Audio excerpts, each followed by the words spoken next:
Good afternoon, everybody. Thank you for joining us. I'm here with a very esteemed panel of some of the leaders of the biggest environmental organizations in the world, in the US, if not the world. And we're here for a very timely discussion about hydrogen and getting the standards and the credits right. So making sure that, creating this new market, this new industry, will have the right measures in place to make sure that it is delivering environmental benefits while creating new jobs, really growing, helping stimulate economies. So just wanted to introduce my panelists. We have here President of the NRDC, Manish Bapna. Then in the middle, we have Fred Krupp, President of the Environmental Defense Fund. And I should have said NRDC is the Natural Resources Defense Council. And at the end, we have Armand Cohen, who's the Executive Director of the Clean Air Task Force. You may have seen some news that there's some developments potentially around the U.S. Tax credit, the 45V production tax credit. A lot of interest and awareness. But I wanted to start the discussion about, just trying to understand what needs to be in place to make sure that, this market that it potentially unleashes is done correctly. So maybe we can get started with Manish and talking about standards. We've had yesterday an announcement with 39 countries led by the UAE, kind of an agreement to work towards harmonizing, or not harmonizing, but at least coordinating standards, recognizing standards, the release of a new ISO standard on hydrogen. Maybe you could tell us about that. Great. So Valerie, thank you. Great to be here. Such an important conversation around how we actually get the rules designed at the outset in ways that help us make sure that hydrogen can be a critically important part of the solution, the pathway to how we get to solving the climate crisis. I would just take a couple of just maybe broader contextual remarks about why this conversation is so important, because so much is at stake. Hydrogen, clean hydrogen, can be an incredibly important fuel to decarbonize several end-use sectors that otherwise would have difficulty finding zero carbon alternatives. Whether we're talking about steel or fertilizers, shipping, aviation, critically important. But the big question is, how do we make sure that the hydrogen that's used is actually clean, actually makes us aligned with where the science says we need to be over the next few decades. And at the moment, there's a very active debate in countries all around the world in helping design production standards for how public support for clean hydrogen should be determined. And that's the big conversation in the United States, where there is a significant amount of public money in a tax credit that could be supporting the right type of hydrogen for decarbonization. So the active debate in the United States are, what are the pillars that help ensure we have clean hydrogen? Three kind of big areas have been identified as absolutely critical for making this work well. Kind of a pillar around additionality. How do we make sure that the energy that is used is truly clean? A pillar around deliverability, and a pillar around hourly matching. A pillar around, hourly matching. And so a lot of what we want to do for electrolytic hydrogen is making sure these pillars are critically part of what is adhered to when renewable energy is used to power electrolytic hydrogen. The other part of this is also around blue hydrogen and how we make sure we have strong guardrails in place for blue hydrogen. We can get into the details on this, but to get to your question, the ISO recently released a standard that we feel is a step forward in preparing a methodology for how to assess how one should look at the design of these hydrogen standards. But there are some weaknesses we see in that ISO standard. Is perhaps most importantly, it lacked a actual threshold for greenhouse gas intensity, which is going to be critical for counting what is clean hydrogen. There are a couple of other weaknesses we see in the ISO standards, so we hope as the process continues, some of those deficiencies would be addressed. Another aspect of getting it right is addressing hydrogen leaks. And I wanted to turn to you, Fred, to talk about, where is the science on that and really what measures kind of need to be taken. Yeah, so thanks, Valerie, and thank you for your good work reporting on these issues. There is so much confusion, misinformation, especially on hydrogen. It's just so new to the topic that without people doing what you do, it'd be impossible to have the government make good decisions. So thank you. I would say hydrogen leakage is something that's really important and has been completely ignored up until the last year or so. And even now, maybe the issue is new to some of you. We all have heard in the last 10 years about methane leakage, because when methane leaks, we all by now know that in the first 20 years, it's 80 times more powerful, pound for pound, in terms of being a potent greenhouse gas and warming up the atmosphere than carbon dioxide. Now, hydrogen isn't even a greenhouse gas, so who cares if it leaks? It turns out that indirectly, it is a greenhouse gas in 3 different ways. The first way is that I'll use the very scientific terminology, I hope you'll bear with me, it eats up the hydroxyl radical, and the hydroxyl radical, OH, is what is breaking down methane. So the more hydrogen you put up in the air, the more the less hydroxyl radical you have, and that means you're extending the shelf life of methane really bad. The second indirect effect it has is that it forms water vapor. H2 combines with an O in the hydroxyl radical, forms water vapor, and water vapor itself is a greenhouse gas. And the first one is the most important, accounting for about half the effect. But the third is it also forms smog. And smog is also ozone, is also a greenhouse gas. So that's why we have to care about the leaks. Well, how bad is it? We know methane is 80 times more powerful in the first 20 years. What about hydrogen? Well, it turns out hydrogen isn't as bad as methane. We can relax. It's only 40 times more powerful than CO2. And, well, would it leak? We know when you put methane into a utility line pipe, a lot of it leaks. We still don't really know how much. We know there's not really good studies yet about how much. We have ranges, but when we put methane into a combustion burner, it's not all combusted, so the rest of it leaks. Hydrogen is a bigger problem because it is slippery. Slippery? That actually is a scientific term for the fact that it is the smallest molecule that can be made. By definition, remember your atomic chart, the hydrogen is the littlest atom, and the smallest molecule would be 2. And so, therefore, it's much more prone. It can even get through some steel pipes. That's how small it is. And so right now, nobody knows about it. Why? Because we don't even have the equipment to measure these leaks.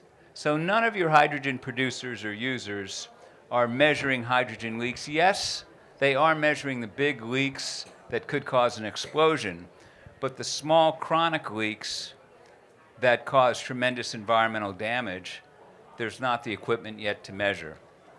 The good news is thanks to a guy named Steve Hamburg, our chief scientist at EDF. He realized this was a problem and worked with Aradyne Research, a Cambridge, Massachusetts-based company, and we will take delivery about 30 days from now for the first 2 prototype instruments, and we will begin launching a measurement campaign with all the companies that want to be responsible about this. In a way, we're lucky. Before the infrastructure builds out, and we do need hydrogen, I agree with the way Manish started, we do need hydrogen. There are certain essential uses. We can't figure out how to decarbonize steel maybe aviation fuel without hydrogen. But before we build out the infrastructure we need to do a limited number of uses, we really need to get a grip on this problem. Otherwise, we'll be playing catch-up the way we are now with methane.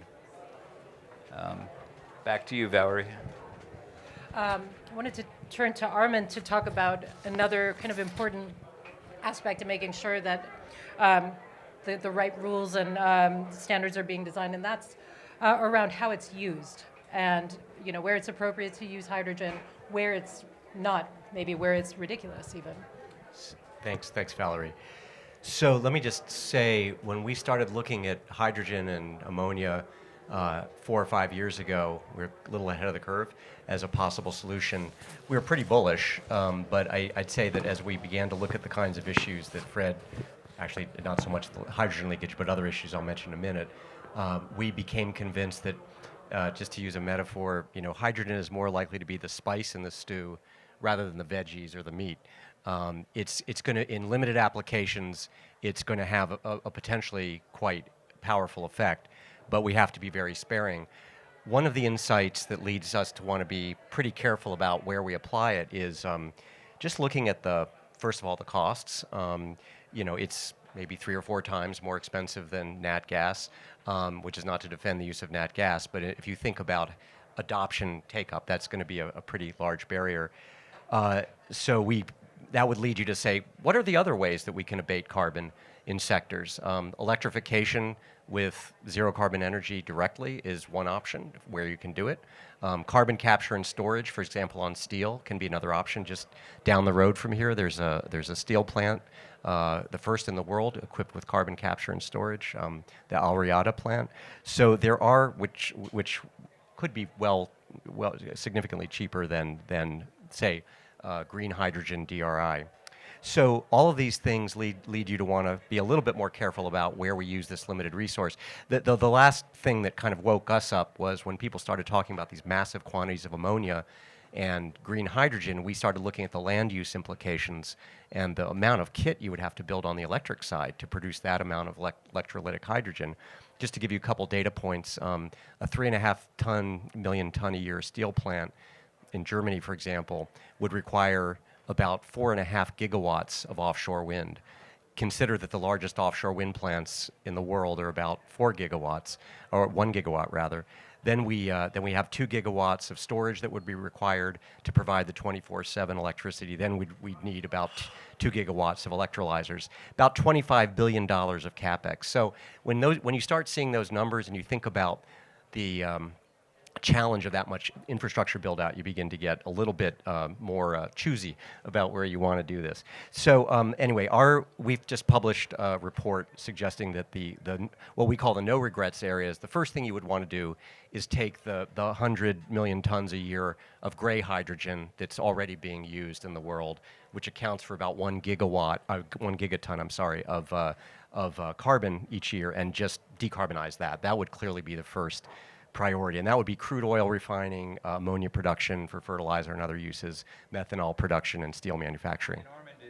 99% of current hydrogen is fossil fuel derived? That is correct, 99.9 or something like that. So pretty close. So clearly what the first priority would just be to take that out of the picture. 1 gigaton is a pretty significant share of global emissions. The second tier, that we begin to look at would be things like aviation, marine shipping, maybe heavy-duty trucking. We can get into the electrification versus hydrogen debate.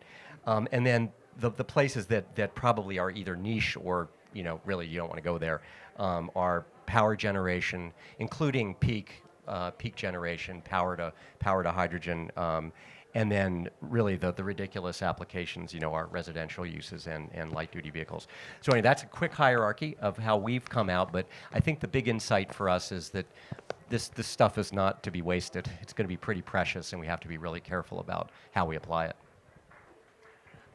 I wanted to turn to the U.S. for a second, just because we're expecting in the next couple of days this long-awaited guidance on the 45V hydrogen tax credit.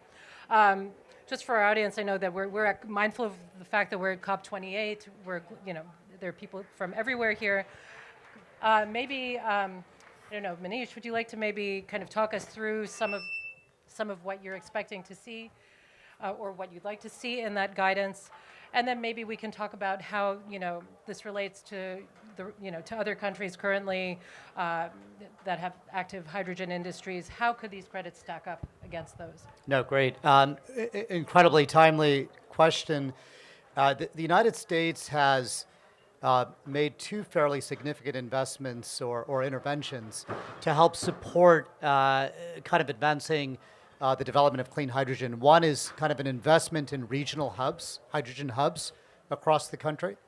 And the other is in a set of tax credits, as I mentioned earlier, called 45V, which is the acronym in the tax code that spells out or will spell out exactly how, what parameters would need to be complied with in order to access this tax credit. The important thing to know about the United States 45V tax credit is that it's an incredibly lucrative tax credit, roughly $3 per kilogram, which would actually which will create an opportunity to really develop high quality clean hydrogen. The three pillars that I mentioned earlier are going to be an important part of the design for electrolytic hydrogen. And so what we would like to see is strong provisions, design parameters around additionality, around hourly matching, around deliverability. And the hourly matching is perhaps the issue that is going to be one of the more thorny issues, is when would we expect the renewables to actually be generating electricity? When does that have to match the actual production of hydrogen through electrolyzers? When does that time frame have to kick in? And so there will be a year at which point that will kick in, and we believe that should be relatively soon. One of the big questions is people are saying is that if those kind of pillars are too stringent, that may actually shut down the growth of the industry prematurely. But what we have seen actually is a lot of strong support for high integrity standards from a number of US companies. What's also quite an important data point is what's happened in the European Union. They had fairly strong standards in place, and since those standards have been in place, which we would applaud, there's been actually an increase in the number of projects that are coming online, an 18% growth in the number of electrolyzer projects that have been announced, and an increase in 60% in terms of projects that have hit final investment decision, according to Bloomberg New Energy Finance. So since high integrity standards have been announced in the EU, we've actually seen an increase in the number of projects that are likely to go forward. So that gives us a lot of comfort that we could pair rich support with good integrity. And the reason why that's so important is that if we don't get that right, we have the risk of actually generating more emissions in the near term.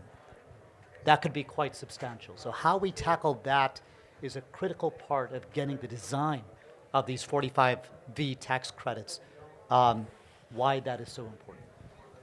I wanted to talk about you mentioned the hydrogen hubs. There's been, there's $7 billion of investment in 7 regional hubs. Some of these hubs that were selected are not pure green hydrogen hubs. Some of them will be dependent on natural gas plants, some on nuclear, some on large hydro. How do we make sure that these projects, these are going to demonstrate the scalability of hydrogen, the readiness of hydrogen. I know some of the lawmakers from those states are very concerned that too stringent standard would kind of cripple some of those projects. And I don't know, nuclear is definitely in play. So maybe Armand, you had some thoughts on that. Yeah, I think I'm going to steal Fred's thunder a little bit. If we're going to do blue hydrogen, we better make sure we're not only dealing with the hydrogen leakage issue, but we need to deal with the upstream. And so upstream methane leaks. I'm sorry, methane from the natural gas reforming and capture of methane, the production of the natural gas to begin with, then leakage from the steam methane reforming, and then ultimately very high capture rates for carbon. So there's a whole value chain that has to be very, very carefully monitored. What blue hydrogen has going for it is that it's substantially cheaper today, even with carbon capture, than green today. So green is maybe about $6 per MMBTU or per kilogram versus maybe $1.50 for blue hydrogen. Those all depend on electricity prices and so forth. So we actually at CATF believe that blue hydrogen should be an option, but under the conditions that were mentioned earlier about making sure that the carbon and methane is well monitored and well managed. So nuclear hydrogen is an interesting option. It's probably a little bit more theoretical right now in terms of large scale. I believe that the plan is to use existing underutilized nuclear plants, of which there are many in the U.S., but ultimately to justify a substantial build out of nuclear hydrogen, one would need to see a new nuclear build, which we're not seeing, and that's a whole other conversation for a whole other panel. But it's clear we do favor a diversity of approaches, but making sure that everything's held to a very high life cycle standard of carbon, methane, and then ultimately the hydrogen leakage itself downstream. Could you speak to Yeah, so what's at stake here is whether the U.S. government is going to spend billions of dollars with no cap, an uncapped, so it could be tens of billions, could be 100 billion. It's a very generous subsidy. Whether we're going to spend that money in order to go forwards with hydrogen confined to things that make sense in terms of production and use, or whether we're not going to put those guardrails in place and spend those billions, tens of billions, 100 billion to go backwards on climate. That's what's at stake in these Treasury rules, the draft of which I expect to be released on the 15th of December, is my intelligence. Happy to share. And that's what's at stake. And so, yeah, the upstream leakage is a big deal because blue hydrogen, if you've got massive leaks at the wells and the compressors, if you're not bringing those leaks down by 90%, our analysis shows, you may be going not forward but backwards, especially in the first 10 years where methane is so nasty. And I think if we're going to use hydrogen and subsidize it, it should take us forward on a 100-year basis, but it should not take us backward even on the first 10-year basis. That's one thing. The second thing in terms of standards is, should we really allow and subsidize hydrogen to be used to be put into distribution systems where it itself is going to leak, and go to power plants where it's not going to be completely combusted if it's not? Nobody's measured yet. But already there are proposals in California and elsewhere to just put this stuff in the existing distribution system. That does not make sense.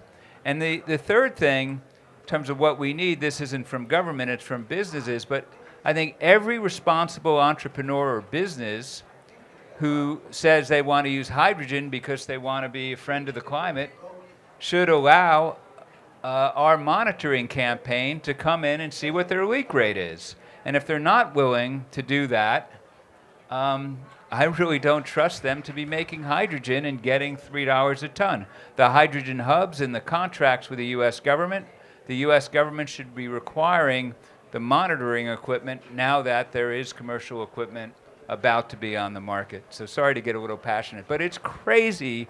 We urgently need to solve the climate crisis. There isn't enough money to spend it on things that could take us backwards. Yes, spend it on subsidizing hydrogen, but only the forms of hydrogen production and use that take us forward. Could I just build a little bit on that, just on the blue hydrogen point, where I would agree very much with Armand that getting strong guardrails are in place to kind of ensure the climate integrity. So the site-specific accounting of methane leakage, very high carbon capture rates, not less than 90%, verified sequestration. But there's also kind of a real concern about perpetuating fossil fuel use and the public health impacts associated with that. And I think it's quite important just to recognize that the local community opposition of prolonging fossil fuels is real, it's visible, it needs to be taken into account. So we would advocate for as quick a shift as possible to green or renewable energy powered electrolytic hydrogen. This year I've seen more discussion about hydrogen than I have ever. I've been to 8 COPs before. What do you think that's going to be like next year when we're here? How big a role do you think hydrogen will play? How is it going to come up in some of even the country, the negotiations?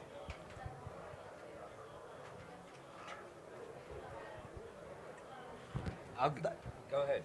I mean, I would just say I do think that what we're going to see in the next 12 months is what I hope to see is some high integrity design of the production standards that are broadly kind of consistent across different jurisdictions. So the EU went first, did something quite strong. Early indications are the US will also come out with something quite strong.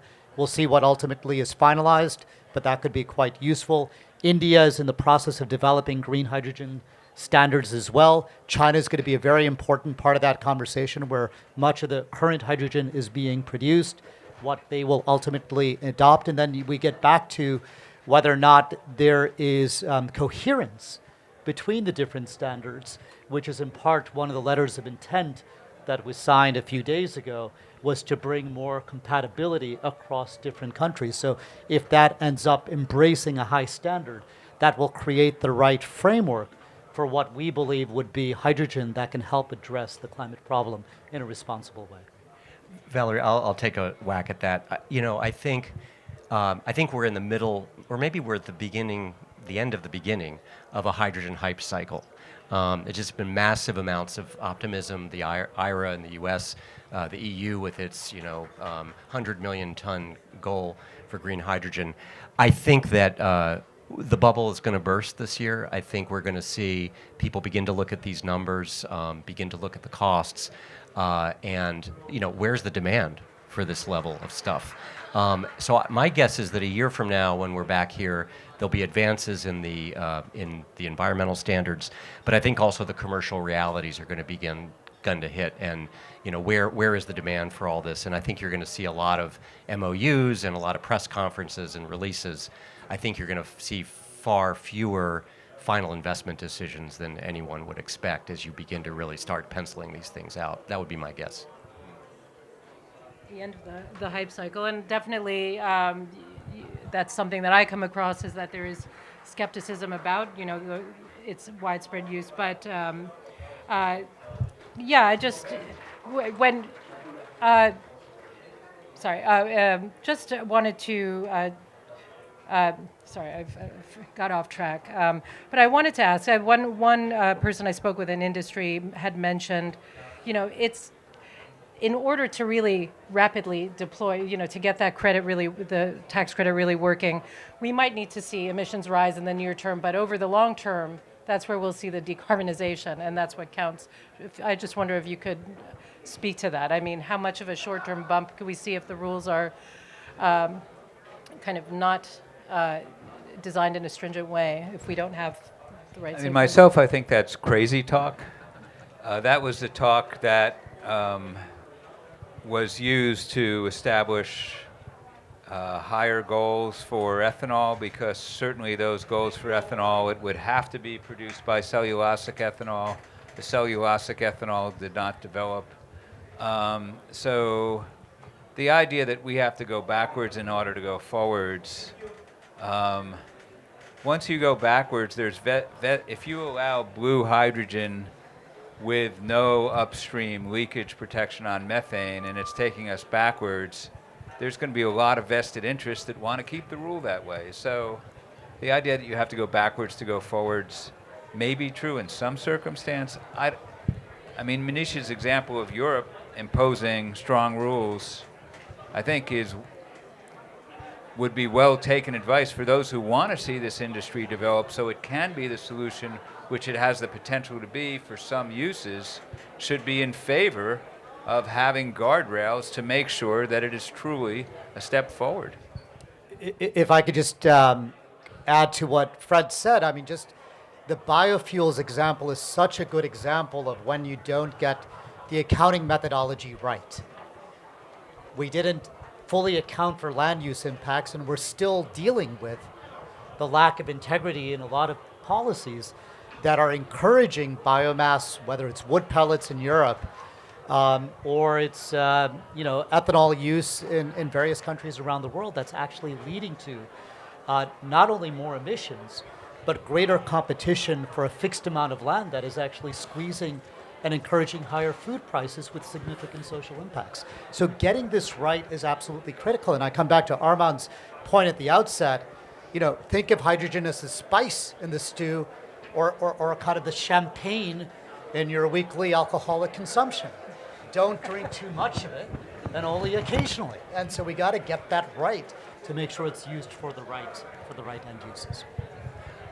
Valerie, I want to go back to the previous question. I think one of the particularly cruel pieces of the hype cycle is this notion that somehow the global south is going to become this huge hydrogen ammonia production hub that's shipping to the north. Well, and dedicating massive amounts of renewable energy space and time to producing these decarbonized fuels and then putting them on ships and so forth. I mean, let's put aside the efficiency losses and the costs associated with that long-scale shipping. I think that also, that narrative, I think, is going to get a little weaker as people begin to think about that. As Fred was talking about this earlier, that the idea that, South Africa wants to dedicate a huge amount of solar capability to producing ammonia to ship to Rotterdam, seems a little bit backwards when Eskom can't keep the lights on in South Africa, not to mention that it's 80% or 90% coal.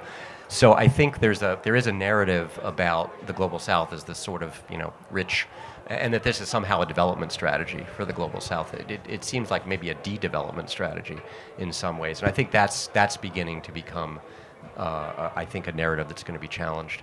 I know I'm sounding very skeptical and negative, and I really do want to hang on to the fact that there are definitely some sectors where, where this is going to be useful, but the physical issues, the economic issues, the logistical issues of building out, particularly on the green hydrogen side, the amount of infrastructure you would need by way of transmission and land use, ocean land, and so forth, are just absolutely daunting. Shall I open up to questions? Yeah, if anyone has questions, we can start to open it up to the floor, or if there are other things. It seems like we're all in violent agreement, so it's going to be hard to. Would it be a bad thing to ask a larger question that's not exactly about hydrogen? Sure. I mean, it seems like it's a rare opportunity for the three of you sitting there here at COP. I'd just love to hear a little bit about your big picture assessment of how good it is. Is that inappropriate? No, that's inappropriate. How good the COP is? Yeah, I mean, you three are a pretty good group to assess where we are. Why not? Go ahead. Who wants to? How much time do we have?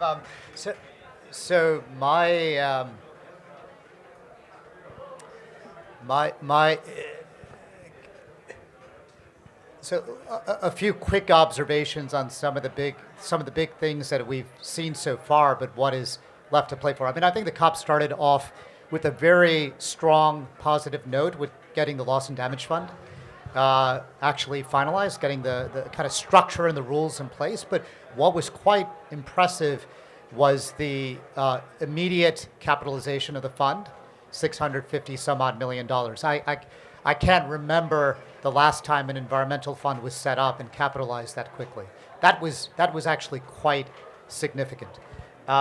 I think there's been a number of financial commitments that are worth looking a little bit more closely into, whether it's the $30 billion announced by the UAE or some good pledges made for the GCF, which I think was actually quite positive, but good to look at some of the investments in the adaptation fund and making sure that gets adequate attention is important. I think the Energy Transition Accelerator has promise if designed well. So there's kind of been a finance set of conversations. The energy, to me, there's kind of three big pieces of this. There's finance, there's kind of the energy piece, and then there's the global stock take. And on the energy piece, I'm going to I don't want to talk for too long, but I think there's some important commitments that were made, and I'll come back. Maybe I'll let Fred say a few words about some of the methane pledges and commitments that were made. I think the oil and gas charter, I think there's more questions in my mind than answers yet on the oil and gas charter, so it'd be worth delving into that a little bit more. And then I think the big issue will be the global stock take, and does it actually send a clear signal, both long-term in terms of what the future energy system needs to look like, what we need to see in 2050, what we need to see in the coming decade? Does it provide a clear signal in the noise about the direction of travel that we need to take? And does that help inform a bolder set of NDCs to be developed for 2035? And I think getting that language right and the support packages that need to be put in place to get strong language on that is going to be a critically important part of the end game for the COP. So I'll come back, but just initial quick remarks. Yeah, so quickly, I think I agree with what Manish said. Phenomenal that the UAE's diplomacy got the world together on loss and damage, which has been an incredibly polarized issue for the last 6, 7, 8 years. I mean, that's incredible diplomacy. I just want to say both the $600 million that's been pledged so far, whatever the number is great and more than ever before, and also woefully inadequate to the need that we're going to see here over the next 10 or 20 years. But the diplomacy by the UAE to do that, and the diplomacy by the UAE also to get the agenda adopted on the first day. When was the last COP that had the agenda adopted on the first day? So there's the negotiations where more needs to happen. The stock take is the biggest thing there. The initial draft that we've seen of the stock take, or has been leaked to the stock take, is very strong in a lot of ways. The fact that it calls for a worldwide reduction in methane of 45% by 2035, the first time methane's been mentioned, along with an actual goal. I mean, that would be great if it stays in there. This is just a draft. And then separate from the negotiation tracks are the announcements that happen at the COP, and acknowledging that a lot of things that are announced at the COP never come true. And Manish says there's a lot of questions about the oil and gas decarbonization charter, and one legitimate question is, will it be implemented?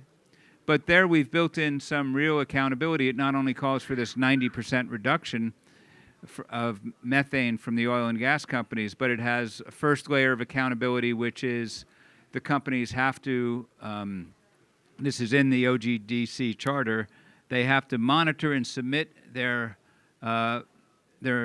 results to independent international third party. The second thing is, we are going to have satellites looking at it. MethaneSat is a satellite that will look at all the oil and gas infrastructure multiple times a week.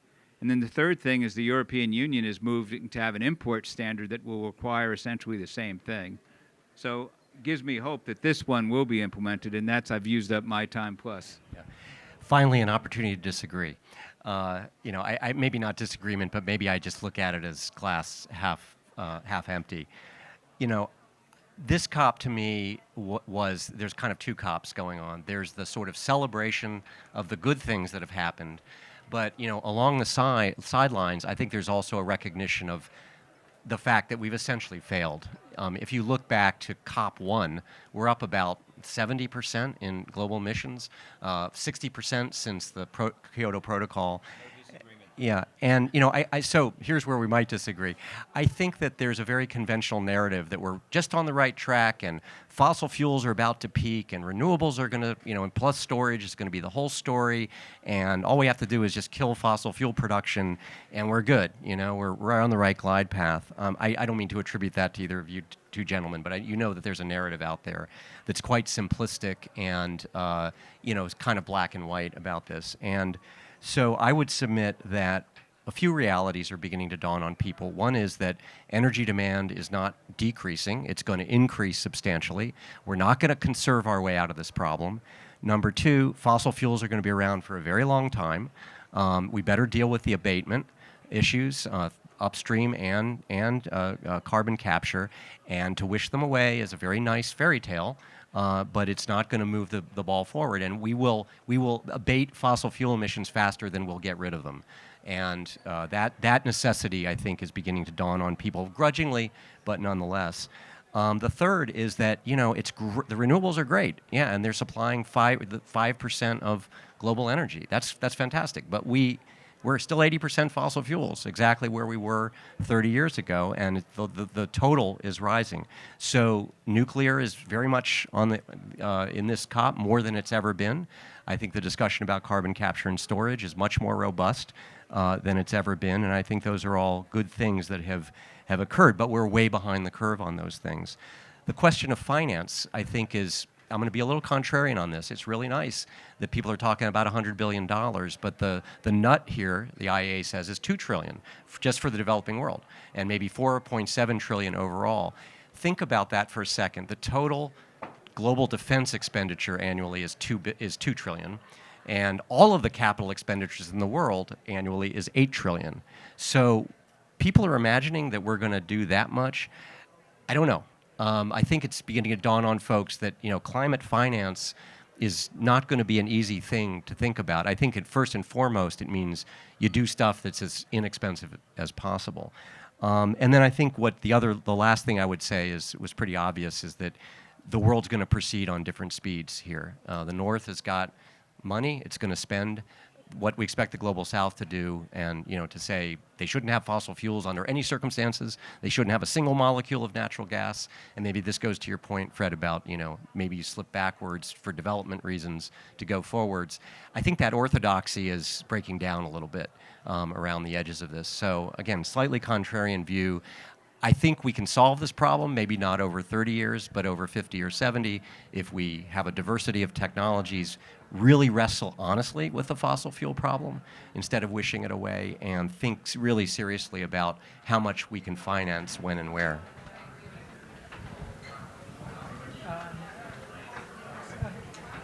My name is Ünal, and I'm from Ankara. My question is to Mr. Arnold. We discussed that green hydrogen is very expensive, and we also need blue hydrogen. And also now we also mentioned that we also use carbon capture for the fossil fuel removal. But there is also hard to abate sectors. So is it a magic wind we can solve fossil fuel, hard to abate like cement, iron sectors, and also blue hydrogen, or do you prioritize them in an order? Yeah, I mean, I think on the hard-to-abate sectors, I mean, it's no secret, CATF is working very hard on the carbon capture option. I mean, again, look at the steel plant down the road that's doing carbon capture. Now, I'll grant you they're doing it at 30%, but they could crank it up to 90 if they needed to. They're doing it for other reasons. So when I look at a sector like steel, I say, okay, well, we've got hydrogen, and green hydrogen possibilities, but we also have a much less expensive carbon capture option, which may not be 100% carbon-free. Maybe it's only 93% carbon-free. But when you think about how big the global steel sector is, maybe that's a good transitional, strategy.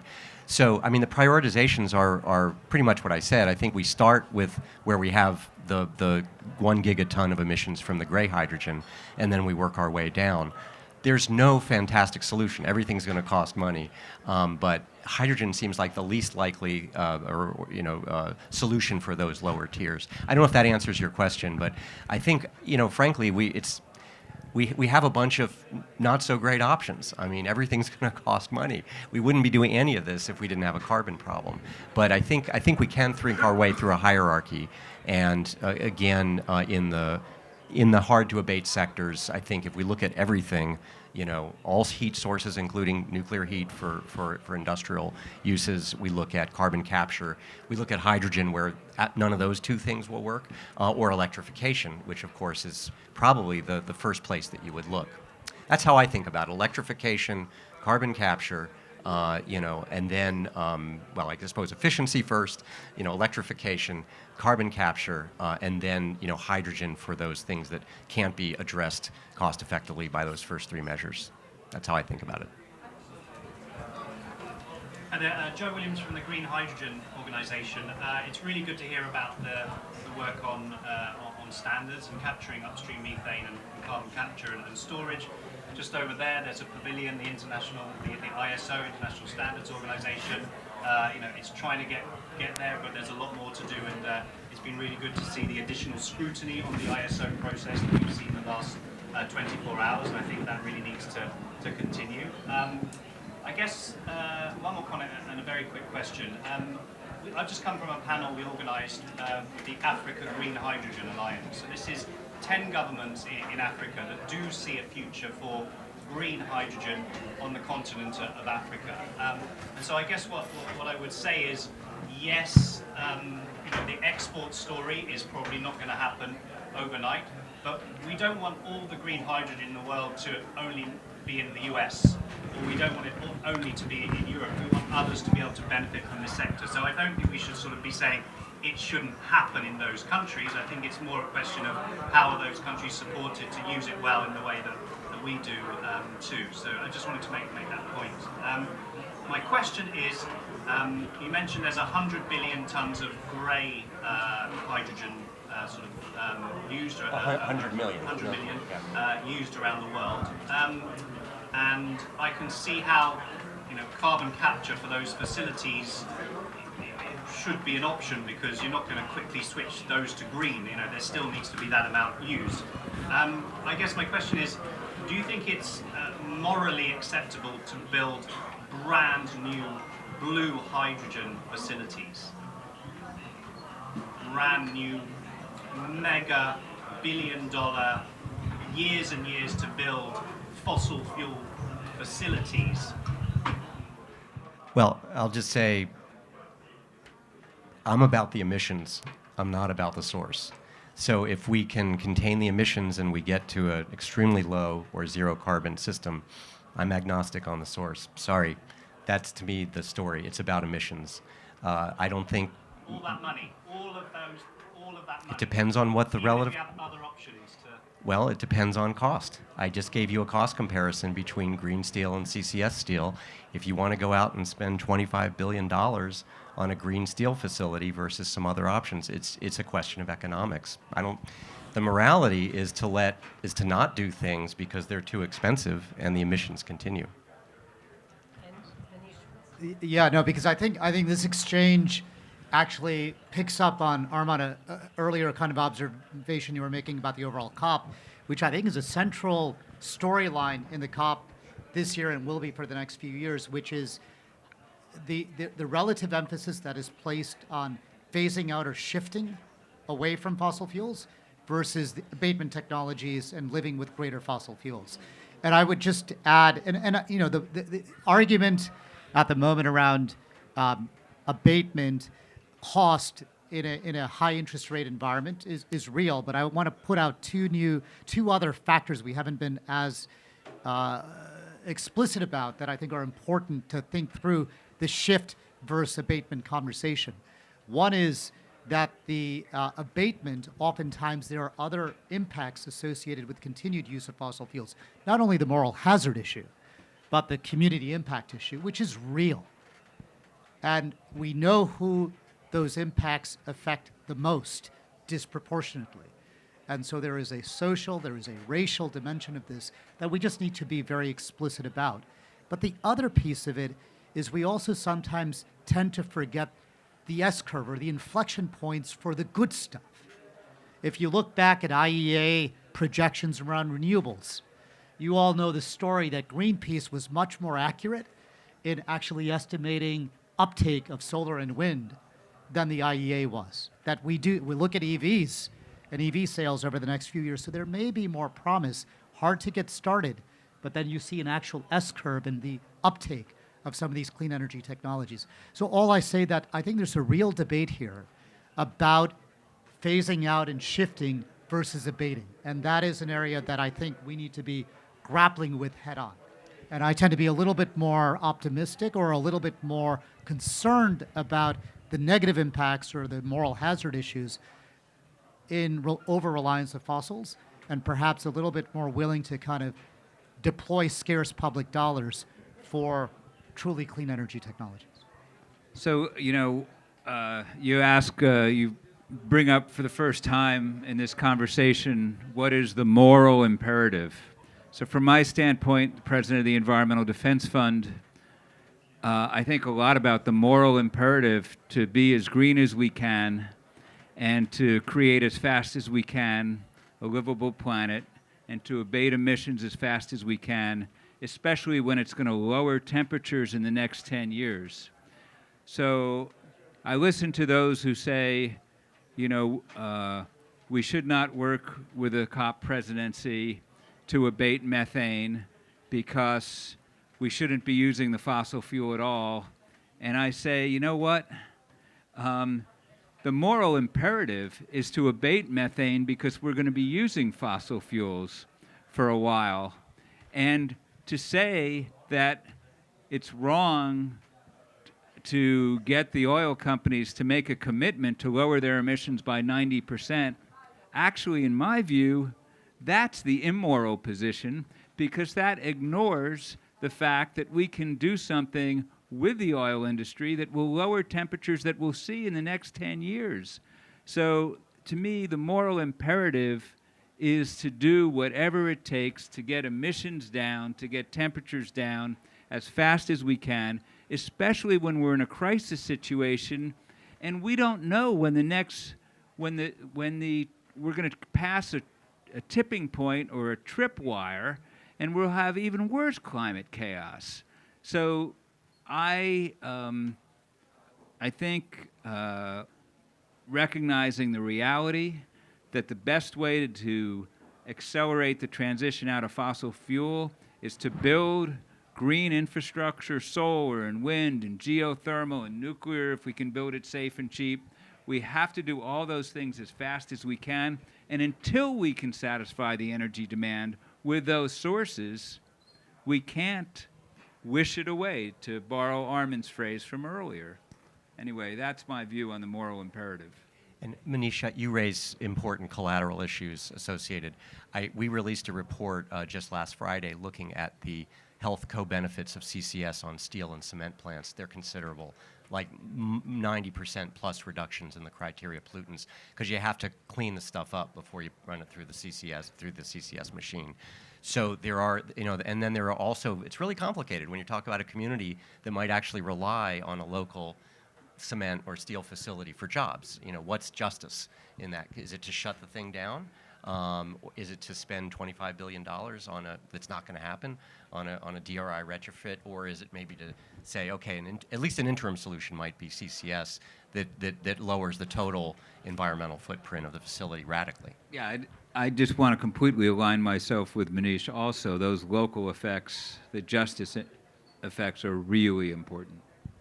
And I would just, you raise important points about, but ultimately I do think the issue of community engagement and who decides on whether or not those projects should go forward or be sustained is not, in my mind, must be those communities that are directly affected. And even that I know is a complicated question, because who the community is a complicated question. Very complicated. But that is the hard work we need to do to get this right. I agree with that.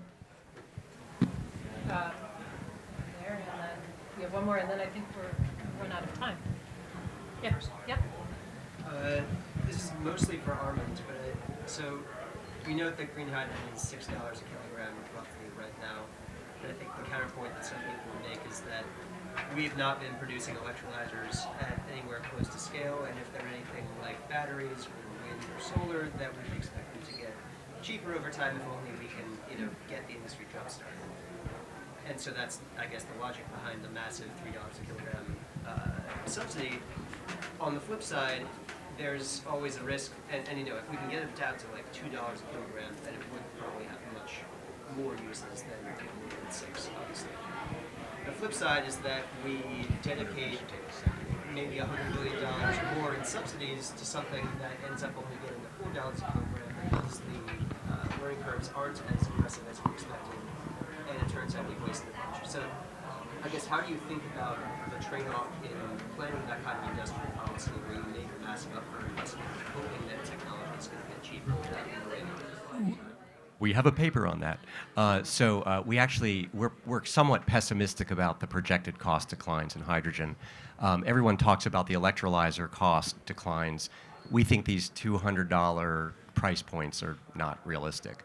We had the Fraunhofer Institute, which is not, which is known as a pretty green research organization in Germany, look at that, and they think the price point is likely to settle around $400 or $500. Anyway, that's one premise, but the real issue with electrolytic hydrogen, the real cost issue, is the cost of electricity and the utilization rate of the electrolyzers. And again, I go back to the green hydrogen argument, and there's this idea out there that we're going to have $20 per megawatt hour wind and solar. That might be a commodity cost in some parts of the world. It ain't the 24/7, 365 run that electrolyzer flat out cost. That's double or triple. So, we think the price point's more likely to settle around, maybe $3, $3.50. I hope to be wrong on that, by the way.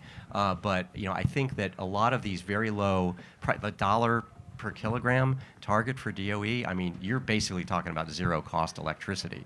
So, it's not so much the capital cost of the electrolyzer that drives the equation. It's more, anyway, we have a paper on that online if you want to look at it. We've done the calculations. We're open to criticism, but we just don't see it.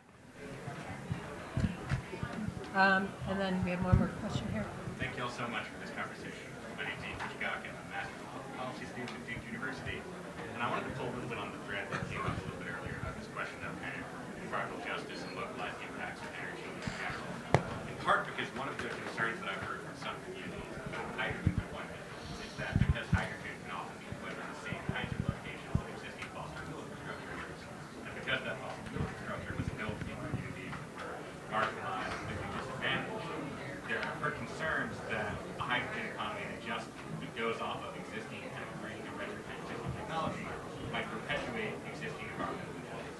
So I'm just curious from each of y'all's thoughts and reflections on how, to the extent we do a hydrogen build out, we do it in a way that doesn't replicate the